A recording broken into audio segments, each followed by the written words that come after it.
নমস্কার বন্ধুরা, মাদার্স রন্ধনশালা চ্যানেলে আপনাদের সবাইকে জানাই স্বাগত। বাড়িতে কিছু না থাকলে কিভাবে ঘরোয়া জিনিসপত্র দিয়ে রান্না করতে হয় আজকে সেটাই দেখাবো।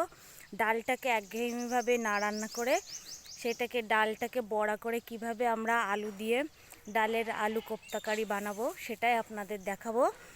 আর চলুন কিভাবে কি করি আমরা দেখাচ্ছি। আমরা আজকে ডালটাকে মিক্সিতে বেটে নেব। আপনারা চাইলে মিক্সি না থাকলে শিলনোড়াতে বেটে নিতে পারেন। অনেক ডাল সেই জন্যে আমরা মিক্সিতে একটু পেশাই করে নেব।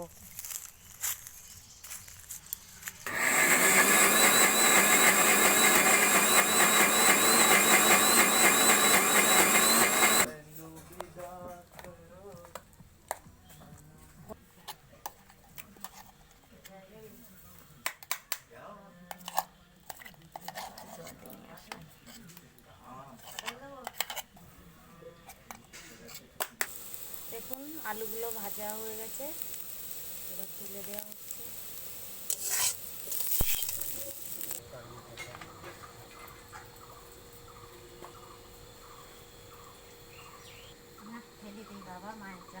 হলুদ দেওয়া হচ্ছে,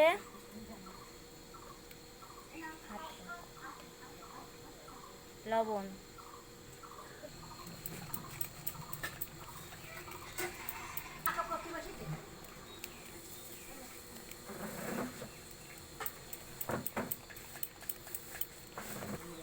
দেখুন এপাশে এটা চিচিঙ্গা ভাজা হচ্ছে।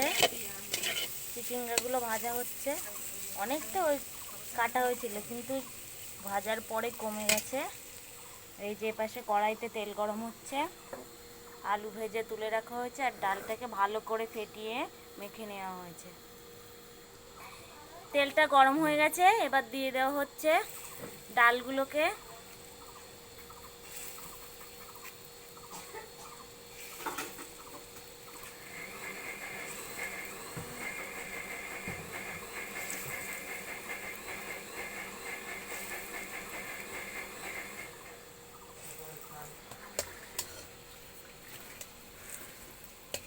দেখুন বড়াগুলো লাল লাল করে ভাজা হয়ে গেছে, এবার উঠিয়ে নেওয়া হচ্ছে।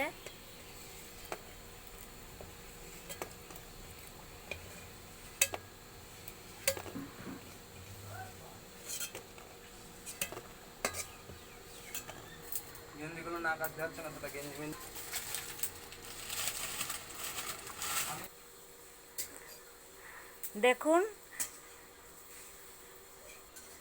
ডালের আলু দিয়ে কোপ্তাকারি। দেখুন এটা হলো ডালের বড়া ভেজে তুলে রাখা আছে, ওটা হলো আলু, এটা হলো জিরে আর আদা বাটা, আর ওপাশে হলো লঙ্কা বাটা।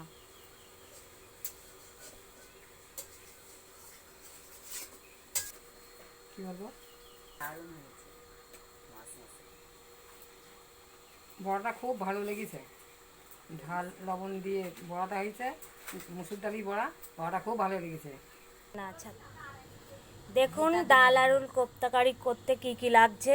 এই যে ডালের বড়াটা ভালো করে ভেজে নেওয়া হয়েছে, আলু ভাজা আছে, এটা হলো আদা আর জিরে বাটা, এটা শুকনো লঙ্কা বাটা, আর এই যে কালার করার জন্য কাশ্মীরি রেড চিলি পাউডার, আর এটা ফোড়নের জন্যে জিরে তেজপাতা শুকনো লঙ্কা ফোড়ন দেওয়া হচ্ছে।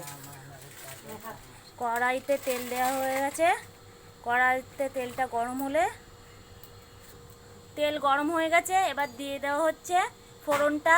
জিরে শুকনো লঙ্কা তেজপাতা ফোড়নে দেওয়া হলো।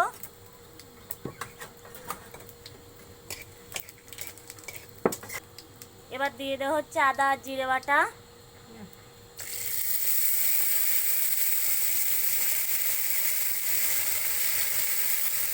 শুকনো লঙ্কা বাটা দিয়ে দেওয়া হয়েছে, আদা বাটা জিরে বাটা শুকনো লঙ্কা বাটা। মশলাটা ভালো করে কষা হচ্ছে, এবার দিয়ে দেওয়া হচ্ছে ভেজে রাখা আলু।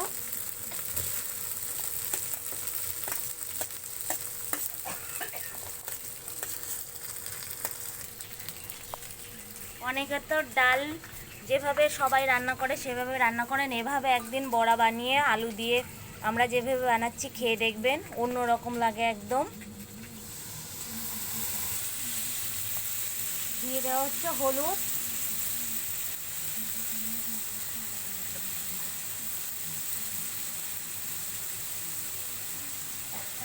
এবার দেওয়া হচ্ছে লবণ,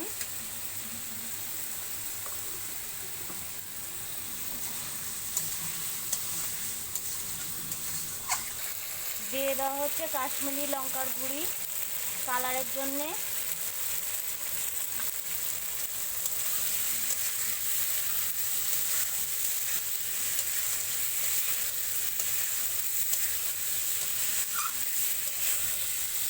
দেখুন ওই পাশে কড়াইতে গরম জল হচ্ছিল, এই গরম জলটাই এর ভেতরে দিয়ে দেওয়া হবে। ভালো করে কষা হয়ে গেছে, এবার দিয়ে দেওয়া হচ্ছে গরম জল।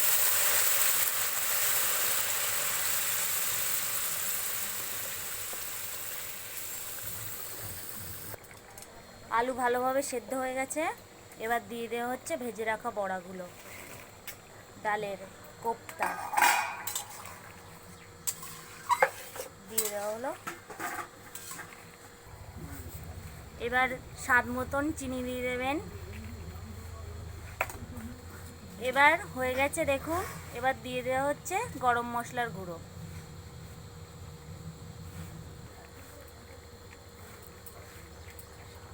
কেউ যদি পেঁয়াজ রসুন দিতে চান দিতে পারেন, আমরা এটা নিরামিষভাবে রান্নাম, যারা নিরামিষ খান তারা এইভাবে রান্না করে খাবেন। গরম মশলার গুঁড়ো দিয়ে দেওয়া হলো, এবার নামিয়ে দেওয়া হবে। দেখুন পান্তা ভাত, আলু ভাজা, কাঁঠাল, এই যে কাঁচা পেঁয়াজ, দেখুন নামিয়ে দেওয়া হয়েছে ডাল আলুর কোপ্তা কারি। আপনারা বাড়িতে এইভাবে বানিয়ে খাবেন। আপনারা দেখলেন আমরা ডালের বড়া করে কীভাবে আলু দিয়ে তরকারি রান্না করলাম, আর এটা যে এই যে ডালটা আছে এটা আমরা শুধু শুকনো বড়া বানিয়ে খাবো। তাহলে বড়া বানাতে কী কী লাগছে দেখুন,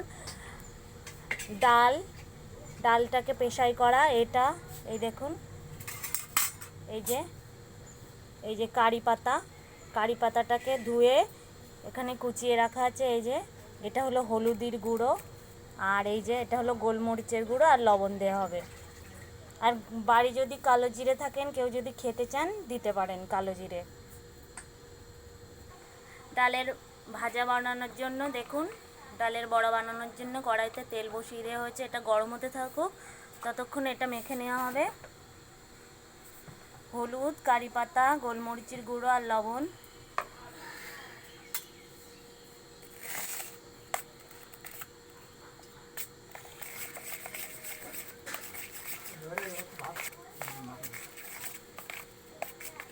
তেল গরম হয়ে গেছে, এবার কারি পাতার আর ডালের বড়াটা দিয়ে দেওয়া হচ্ছে।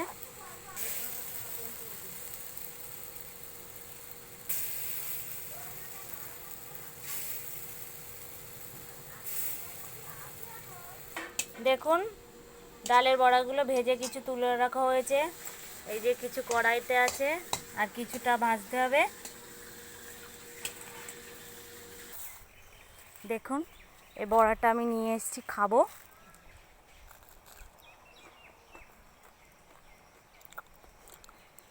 খুব মুচমুচে হয়েছে। আর যে কারি পাতা দেওয়ার ভেতরে এই যে আমাদের কারি গাছ, দেখুন আমাদের বাড়িতে আরও বড় বড় 3-4টে কারি পাতা গাছ আছে, আর বড়াটা খুব সুন্দর হয়েছে।